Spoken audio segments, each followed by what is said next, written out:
Wyoming Territory, 1883. Snow still clung to the distant bighorns when Fletcher Vaughn spotted the woman walking alone down the trail, her boots torn, bonnet missing, and a rifle slung careless across her back like she had nothing left to lose. He slowed his bay gelding, staring from the rise. She was headed nowhere fast, eastward where the land turned mean and empty. Dust clung to her dress, and her shoulders were squared like a woman who had taken too many blows and stopped expecting anything better. Fletcher nudged his horse forward. She noticed him when he was 10 yards off, her hand flying to the rifle, lifting it partway before letting it fall again. Her fingers trembled, lips cracked from wind and silence. "I do not want trouble," she said, voice raw. "Neither do I," Fletcher said. He tipped his hat back to show his face, sun-worn and quiet. "Name's Fletcher Vaughn. I got a ranch west of here along the Shell River." She did not answer right away. Her eyes were green, sharp, and watching. He could see the fight in her, but it was hollow now, burnt up and spent. "You lost?" he asked. "No." She hesitated. "Just not welcome where I was." Fletcher nodded, not pushing. He saw the bruises under her sleeves, the way her knuckles were split and healing wrong. He had seen that look before in men back from war and in horses beaten too long. "You got a name?" he asked softer. She hesitated again. "Willa Ellery." "All right, Miss Ellery. You hungry?" Her head lifted like she did not trust the question. "I can take care of myself." "I do not doubt that. Still, I got a fire, warm coffee, and a pot of beans that will not eat themselves." She looked past him, toward the horizon, then back at him. Her jaw twitched. Finally, she said, "One night." Fletcher nodded. "One night." His cabin sat tucked beneath cottonwoods, a low-roofed place he had built with his own hands. Inside, Willa stood stiff near the door while Fletcher stirred the beans. She kept her rifle nearby, even as she sat to eat. She ate like someone who had not in days. "How far you been walking?" he asked. "Since sundown yesterday." He did not ask more. She was not ready. When she finished, she stood. "I will sleep outside."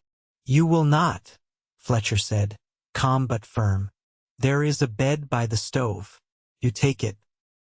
I will be out in the barn." She blinked, confused. "Why?" "Because I got sisters. Because I was raised better. Because you are safe here, Willa." Her mouth parted like she wanted to argue, but no words came. She sat back down slowly, her hands curled in her lap. Fletcher grabbed his coat and hat. "You have had a hard time. You can rest now." He left her by the firelight, her eyes following him with something close to disbelief. The next morning, she was still there. She had not run. She had swept the floor, folded the blanket, even left a pot of coffee warming on the stove. "Your horse needs a new shoe," she said when he stepped in, surprised. "He does," Fletcher said. "I am good with my hands." He looked at her, steady. "You can stay if you want. Work a bit. No one else out here but me." She studied him. "You do not care about where I came from?" "No. You do not know anything about me." "Not yet." Willa stared at him for a long time. Then she said, "They called me a whore." Fletcher did not flinch. "Were you?" "No." She swallowed. "But they said I was, and no one cared to ask different after that. I was working as a seamstress in Cheyenne. A man I turned down told folks I was his. I lost my job, then my room. Town turned on me." Fletcher's jaw tightened. "You have every right to start over." She looked away. "There is no place for women like me." "There is here," he said simply. Over the next week, Willa did not leave. She helped him mend fences, hauled water, sewed a new shirt for him when she saw his cuffs fraying. Fletcher watched her move through the land like someone learning to breathe again. She laughed once, just once, when a chicken chased her across the yard, and it made something in him ache. He woke one morning to find her fixing the barn roof. "Willa," he called, "you do not have to do all this." She looked down at him. "I want to earn my keep." "You have already." She climbed down the ladder, dust on her cheek. "Why are you really letting me stay?" Fletcher met her eyes. "Because you needed someone. And maybe I did too." That night, she sat beside him on the porch, both of them watching the sun sink behind the hills. She leaned her head against the post, her eyes soft. "I never thought I would feel peaceful again," she whispered. "You are safe here," he said. Then, after a pause, "And you are wanted." She looked at him, startled. "Not for what people said you were," he added. "For you." Willa blinked fast, then looked away. But she did not move. She stayed by his side until the stars came out. A month passed. Spring crept into the valley, slow and sweet. Willa planted wildflowers along the fence. Fletcher found himself smiling more. His world quieter but better with her in it. One morning, he found her sitting beside the stream, her arms wrapped around a little girl. A child, maybe 4, with tangled curls and wide brown eyes. Willa looked up at him, bracing. "This is Zadie," she said. "My daughter." Fletcher knelt beside them. "She yours?" "Yes. I left her with a widow in Cheyenne when things got bad. I sent the last of my money for her train fare." Zadie looked at him, shy but curious. Fletcher gave her a soft smile. "Nice to meet you, Zadie." Willa watched him closely. "I should have told you." "I am glad you brought her home," Fletcher said. Tears filled her eyes. "You still want us here?" "More than ever." She let out a shaking breath, and he reached for her hand.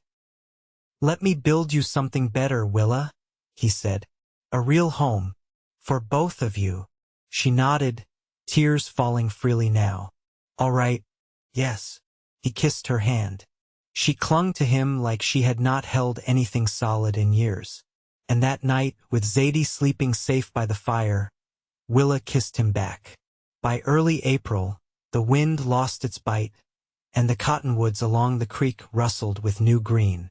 Fletcher cleared a patch of land west of the barn, where the soil turned dark and soft from meltwater. Willa stood beside him, sleeves rolled up, her daughter balanced on her hip and watching everything with solemn eyes. "I've never grown anything but thread and trouble," Willa said, brushing a curl from Zadie's cheek. "You'll do fine," Fletcher replied, driving the spade into the earth. "This land's forgiving. You give it time, it gives back." Zadie reached down to touch the dirt, her small fingers curling in the clumps. Willa crouched to show her how to press a seed in and cover it, gentle but sure. Fletcher watched them both for a moment before turning back to the fence line he was resetting. The quiet between them had grown easy, no longer full of what hadn't been said, but what didn't need to be. Later that afternoon, Willa spread laundry across a line Fletcher had strung between 2 posts. Zadie nestled in the shade with a tin pail of creek water and a wooden spoon. Fletcher worked on the porch steps, replacing a splintered board. The sun leaned west, and the scent of pine sap drifted down from the hills. "You ever think about building on that hill?" Willa asked, nodding toward the rise behind the cabin. "The one with the aspens?" You can see the whole valley from up there. Might be a good place for new walls." Fletcher set his hammer down. "You thinking about staying?" She looked at him, her eyes steady. "I ain't got anywhere else to be." "And you?" She hesitated, then continued. "You're the first man I've known who doesn't expect anything in return for kindness." "I expect honesty," he said, "and I expect folks to carry their weight." "You've done both." She folded a shirt and pinned it to the line. "Zadie needs a home that's hers, not one borrowed." "You'll have it," Fletcher said. "We'll build it together." She nodded once, and he saw the muscles in her jaw ease just a little. That evening, He brought out a roll of paper and a stub of charcoal. They sat at the table with Zadie curled asleep on a folded quilt near the stove. Fletcher drew slow, careful lines, walls, windows, a porch that faced east. "You draw like a man who's built dreams before," Willa said softly. "I've started a few. Never had someone to finish them with." She reached out, her fingers brushing the edge of the paper. "This one's got a kitchen big enough for a table, and a window for light in the mornings." She traced the outline of the porch. "You think there's a way to run water from the creek?" "There is. I'll dig the trench myself." She leaned back, her voice quiet. "You really mean to build this?" "I do." Willa looked at him a long time. Then she rose, crossed the space between them, and pressed her lips to his. It wasn't rushed, not desperate. It held the weight of choice, of something earned. When she pulled back, she didn't apologize. "I wanted to," she said. "So did I," Fletcher answered, his voice low. She took his hand then, and for the first time it wasn't to steady herself, it was to steady him. The next day, he hitched the wagon and drove them into town. Zadie sat between them, holding a cloth doll Willa had stitched from a flour sack. They bought lumber, hinges, and a second axe. Willa picked out oilcloth for the floors and a bolt of sky blue calico. "You sure about that blue?" Fletcher asked, eyeing the pattern. "It's for the window curtains," she said. "Every morning, I want this house to feel like the sky's already inside it." He watched her touch the fabric, and something in his chest tightened, but not in pain. It was the slow ache of hope settling in. At the general store, the shopkeeper, a pale man with thinning hair, eyed Willa with thin politeness. "Don't believe I've seen you here before," he said.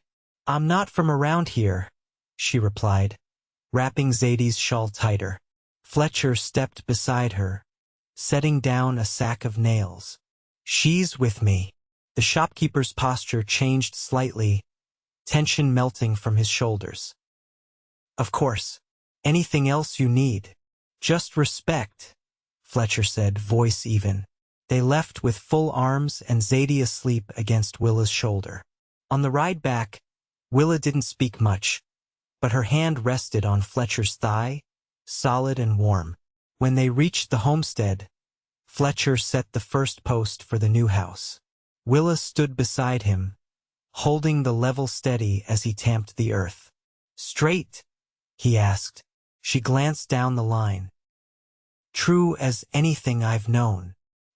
He looked at her, the wind catching the ends of her hair, her eyes full of something that might have once been fear but had long since turned into determination. "Then it'll hold," he said, and he knew it would.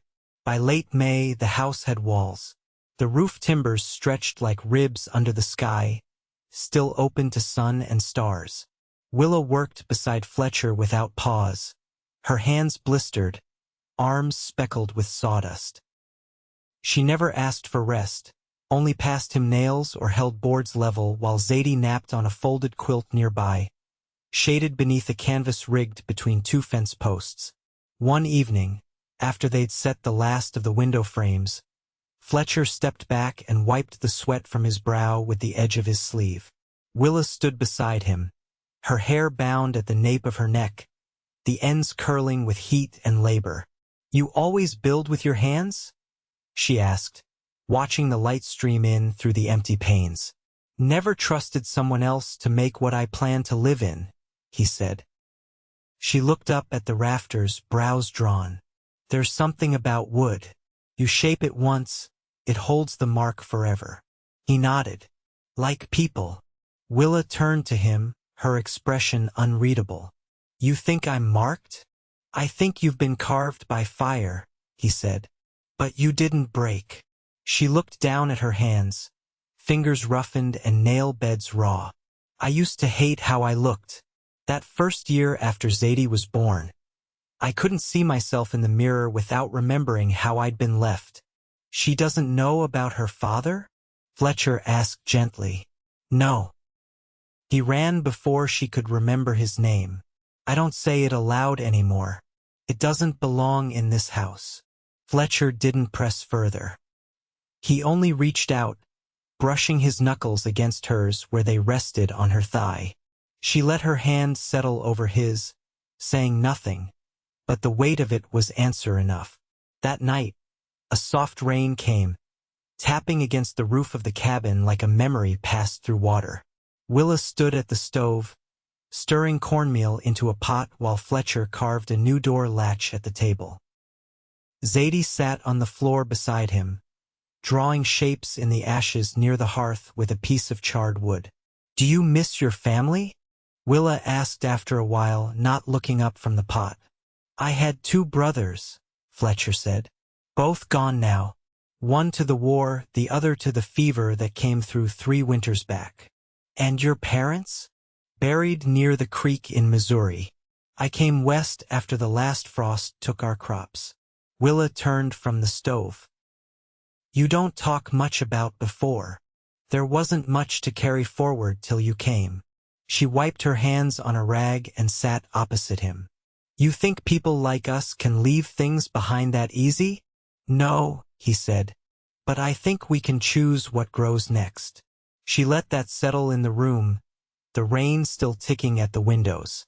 Then, quiet, "I've spent too long thinking I was only what folks said, that I'd always be someone's shame. You're not." She looked up, and her eyes were steady. "I know. I started believing it the day you gave me your porch without asking for anything back." Fletcher leaned forward, elbows on the table. "I didn't do it to save you." "I know," she said. "That's why it mattered." The fire burned low. Zadie curled against her mother's side, thumb tucked beneath her chin. Willa brushed the child's hair back, her fingers lingering. "I want her to grow up knowing she was wanted," she whispered. "She will," Fletcher said. Outside, the rain slowed to a hush. Fletcher stood and stoked the fire, then turned back. "When the roof's on, I want to dig a garden behind the house. Think you'd want to plant something more than beans?" Willa smiled, slow and sure. "I'd like sunflowers, something that rises taller than the fence. I'll mark the rows tomorrow." She rose and crossed to him, her steps quiet. When she reached him, she rested her hand on his chest. "You never ask me to be anything but who I am. That's all I've ever wanted." She kissed him then, not with urgency, but with the steady knowing of someone who'd finally found ground solid enough to stand on. When they parted, she kept close, her forehead against his. "We're not running anymore," she said. "No," Fletcher said. "We're staying." The roof went on in 3 long days beneath a high Wyoming sky that promised storms but held off just long enough for them to finish. Willa stood inside the framed house that evening, hands on her hips, looking up at the rafters like she was reading a prayer written in timber. Fletcher leaned against the doorframe, his shirt damp with sweat and grit clinging to the folds of his sleeves. "You ever think about painting the walls?" she asked, tracing one of the upright beams with her thumb. "Never had a reason to before," he answered. "You got a shade in mind? Something pale, like washed linen left in sun." She turned, lifting her eyebrows. "Too fancy." "Not if you're the one picking it." She smiled, but only faintly. "I never thought I'd get to choose what goes on the walls around me. Not since I was a girl. You get to now." Willa was quiet for a moment. "I used to dream of a place where the floor didn't creak from too many feet, where supper was quiet, and no one watched the door like trouble was always coming." Fletcher pushed off the frame and crossed the room. "This place won't hold ghosts." She looked up at him. "I don't mind ghosts, just don't want to live by their rules." He reached for her hand. "You won't have to."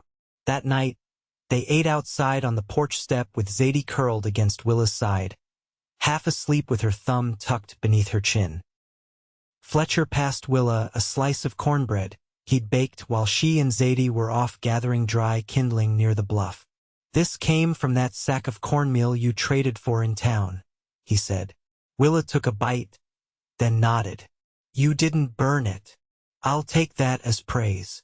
She watched the last of the light fade behind the hills, her hand resting against Zadie's back.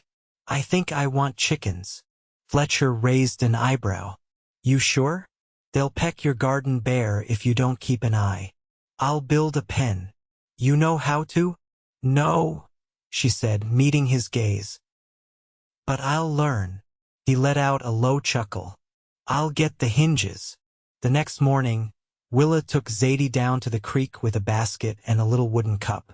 The child laughed when the minnows darted past her ankles, and Willa knelt beside her, sleeves rolled and hem tied up with twine. When Fletcher found them, he didn't speak, just stood under the cottonwoods for a while, watching the two of them fill the pail with clear water and smooth stones. Later, while Zadie napped in the shade of the old cabin, Willa brought out a length of muslin she'd been saving. She spread it across the table and began cutting it into careful strips. What's that for? Fletcher asked, setting his tools aside. Curtains, she said. You said the window would catch morning light. I want something soft to hold it. You always sew this quiet? I talk more when I'm ripping seams. He pulled up a chair beside her. Then I'll hope you don't make any mistakes. Willa didn't look up, but her mouth curved just a little. You ever think about what kind of man you'd be if you hadn't come west? I expect I'd be tired, and angry, and maybe alone. She glanced at him then, her needle still. You don't seem angry. I was. For a long time. After the war, after my brothers, everything felt like splinters under the skin. But this land, it doesn't ask questions. It just waits to see what you'll make of it. Willa threaded another strip, her hands steady. I think people can be like land, torn up and left fallow, but still able to grow something new. He met her gaze. What are we growing, Willa? She didn't answer right away, just folded the muslin in neat, even lines. Then, something that'll last longer than the dust. That night, Fletcher carried Zadie to bed and laid her beneath the quilt Willa had stitched from old shirts and flour sacks. Willa stood in the doorway, arms crossed, watching him tuck the blanket around her daughter's small body. When he straightened, she didn't move. You don't have to keep doing that, she said. He turned. Doing what? Proving I can trust you. I'm not proving anything, he replied. I'm just living beside you. She stepped closer, her voice low. I want you to stay, not just near. With us. I already have. Willa touched his chest, just above his heart. Then I think it's time I stopped waiting for the other boot to drop. Fletcher's hand covered hers. There's no more boots falling, Willa. Just soil and seeds and the kind of quiet that means something's growing. For the first time since she'd walked into his life, she rested her head against him without hesitation. And he held her, there in the hush of the doorway, while the fire crackled low and the wind stirred the muslin she'd left folded on the table. By early June, the house stood finished, walls sealed, stove fitted, and a front step wide enough for Zadie to sit and shell peas in the evening light. The last of the paint dried on the door. A soft shade of gray-blue Willa had mixed herself using crushed indigo and white clay. Fletcher had watched her stir the pigments in silence, letting her hands decide what shade belonged to their threshold. The morning the new house was ready to move into, Willa packed their few things in a woven basket she'd repaired with willow strips. Zadie toddled around the cabin, collecting her doll and a pine cone she refused to part with. Fletcher carried the bedding, his footfalls quiet against the plank floor. They left nothing behind but the scent of coffee and wood smoke. Inside the new home, the air held a different stillness, one of settling. Zadie's cot sat near the back wall, beneath the only window that caught light from the western slope. Willa hung the muslin curtains while Fletcher hauled in water, and by evening, the place breathed like it had always been waiting for them.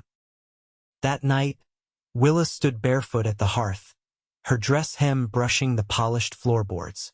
Fletcher handed her a tin cup of warm cider, and she took it without a word, leaning into his side as they watched Zadie sleep near the fire. "She asked me today if we were going away again," Willa said quietly. "What did you tell her?" "That we're staying for good." Fletcher nodded, his arm resting across her shoulders. "She'll believe it when she sees the seasons change from the same porch."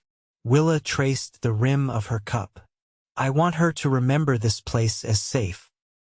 Not just walls and roof, but the way it felt when the windows were open and no one raised their voice." "She will," he said. "She'll remember everything that was planted here." Later, Fletcher pulled a small box from the drawer he'd built into the kitchen table. Inside, wrapped in a scrap of flannel, was a silver brooch shaped like a juniper branch, its leaves etched with care. "I traded my rifle for this," he said, setting it in her palm. Willa blinked, her fingers brushing the silver. "You didn't have to." "I wanted to," Fletcher said. "You gave up everything to come here. I wanted to give something back." She turned the brooch in her hand, eyes shining. "I never wore jewelry. I always thought it was for women who hadn't been split open by life." He stepped closer, voice low. "You're the strongest woman I've ever known. That makes anything you wear beautiful." She didn't answer. Instead, she reached up, fastened the brooch to her collar, and turned to face him fully. "I want to marry you." Fletcher held her gaze.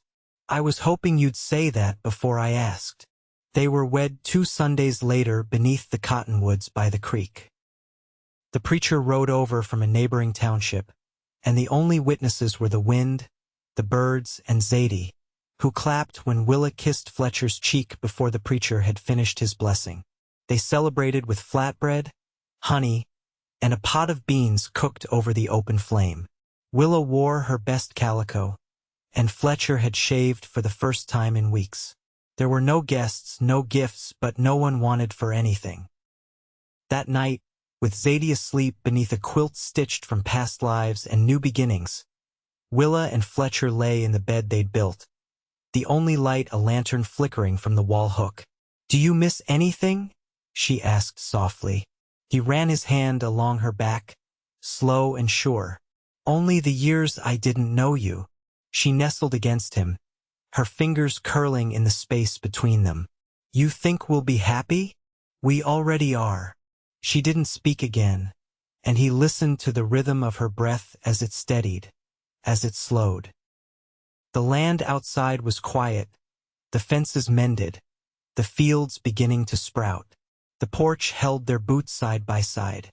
The fire burned low, and the door stood closed against the wind. As the days passed, Willa began keeping a notebook, a collection of seeds planted, eggs gathered, words Zadie learned.